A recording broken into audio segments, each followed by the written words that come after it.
வீடு விற்கணும், இடம் விற்கணும், நீங்கள் தொழில் செய்யும் பொருட்கள் விற்கணும் அப்படிங்க ஆசைப்பட்டீங்கன்னா, நீங்கள் என்ன செய்கிறீங்கன்னா, வெள்ளை கடுகு இதை நீங்கள் எடுத்துக்கணும்.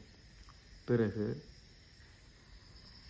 வெள்ளை விஷ்ணுகாந்தியுடைய பூ கிடைத்தால் வெள்ளை விஷ்ணுகாந்தி பூ எடுத்துக்கோங்க. அப்படி இல்லையா நீங்கள் நீல விஷ்ணுகாந்தி பூ கூட எடுத்துக்கலாம். வெள்ளை இருக்கன் பூ இது மூன்றுத்தையும் எடுத்து நல்லா வெயிலில் காய வச்சுருங்க. நல்லா காஞ்சிட்ட பிறகு இடித்து பவுடர் ஆக்கிடுங்க. சுத்தமாக பவுடர் ஆக்கிடுங்க. பிறகு நீங்கள் என்ன செய்கிறீங்கன்னா, சுடுகாட்டில் காடாற்று முன் எடுக்கக்கூடிய சாம்பல், அந்த சாம்பலையும் இது ஜாயின் பண்ணுங்கள்.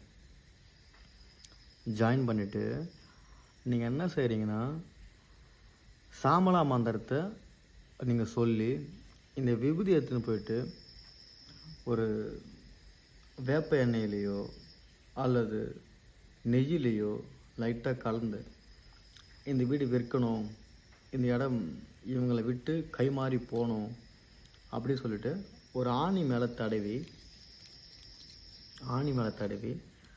அந்த இடத்துல போய் அடிச்சிருங்க. அவ்வளோதான். அந்த இடம் உடனடியாக கைமாறும். இதே விபூதியை வச்சு நீங்கள் பொருட்களை நீங்கள் விற்கலாம். சரிங்களா? அந்த விபூதி எடுத்துன்னு போயிட்டு எந்தெந்த பொருள் மேலே நீங்கள் விற்க ஆசைப்பட்றீங்களோ அந்த பொருள் மேலே நீங்கள் லைட்டாக நீங்கள் தொட்டுட்டு வந்துடுங்க போதும். கண்டிப்பாக அந்த பொருள் விற்பனை ஆகும்.